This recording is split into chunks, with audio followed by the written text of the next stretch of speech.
안녕하세요. 역사를 누리다입니다. 이번 편은 미국 둘러보기의 마지막 편으로 미국의 속령인 괌과 푸에르토리코를 살펴보겠습니다. 괌은 오세아니아 마리아나 제도 최남단에 있는 인구 17만 명이 거주 중인 미국의 속령입니다. 명목상으론 국가원수가 미국 대통령이지만 괌 주민에게는 선거권이 없으며 주민들이 선출하는 지사가 자치 관할을 하고 있습니다. 미국은 국방과 외교, 이민 정책을 제외한 모든 분야에서 괌의 자치를 허용하고 있습니다.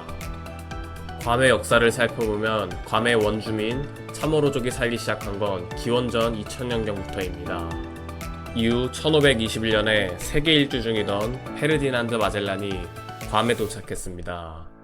이때 마젤란 원정대의 배에 올라탄 차모로족이 배에 실린 물건들을 훔쳐가는 사건이 있었고, 이 때문에 마젤란은 도둑들의 섬이란 뜻의 라드로네스 섬이란 이름을 붙였습니다. 1565년 필리핀을 정복한 스페인이 괌을 스페인령 일부로 선포했지만 태평양을 횡단하는 무역선인 마닐라 갈레온의 기항지로만 쓰다가 17세기 중반에 이르러 스페인이 괌을 정복했습니다.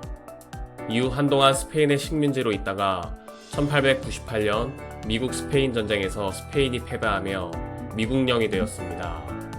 괌이 스페인에서 미국으로 넘어갈 때 바로 옆 북마리아나 제도는 당시 미국을 도왔던 독일의 매매 형식으로 할양됐습니다.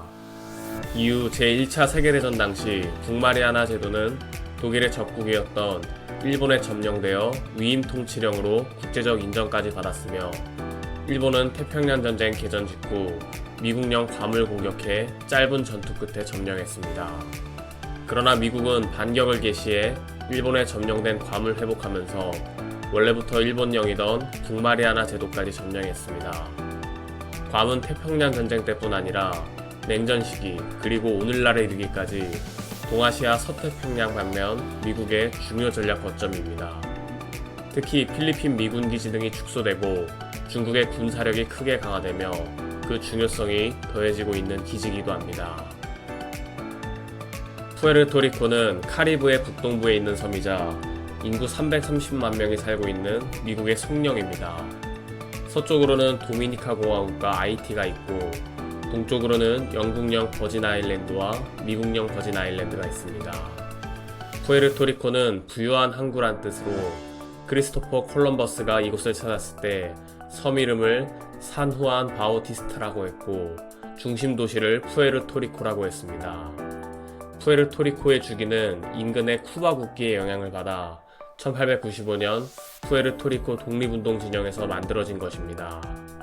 이 깃발은 스페인 지배 시기는 물론 미국령 자치 때도 금지되었다가 1952년에 해금되었습니다.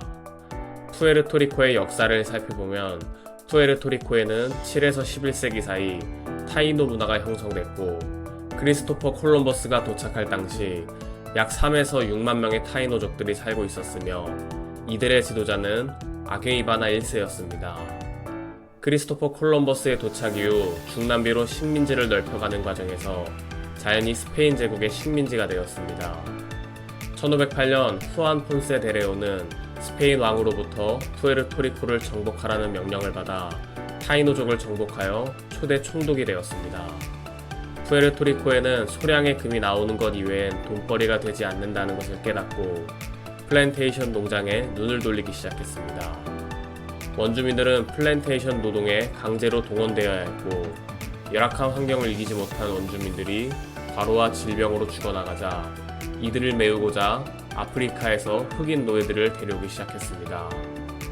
1511년 산후안에서 아게이바나 2세 휘하의 타이노족이 반란을 일으킨 스페인 타이노 전쟁이 일어났으나 무력 진압되었습니다. 곧 푸에르토리코는 연이은 정복 전쟁에 있어 물류기지로서의 역할을 수행해 나가게 되었고, 스페인 정부의 지원을 받아 400년간 스페인의 지배하에 놓이게 됩니다.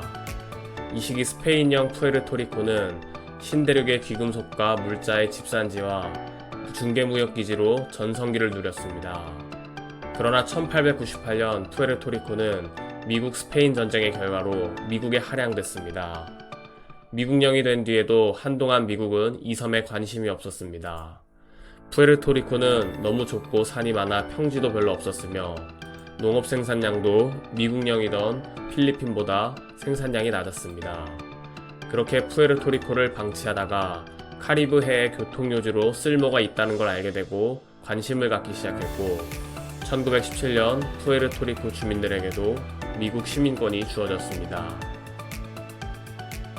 이번 영상은 미국의 송령인 괌과 푸에르토리코에 대해 알아봤습니다. 미국 둘러보기를 시청해주신 분들께 감사드립니다.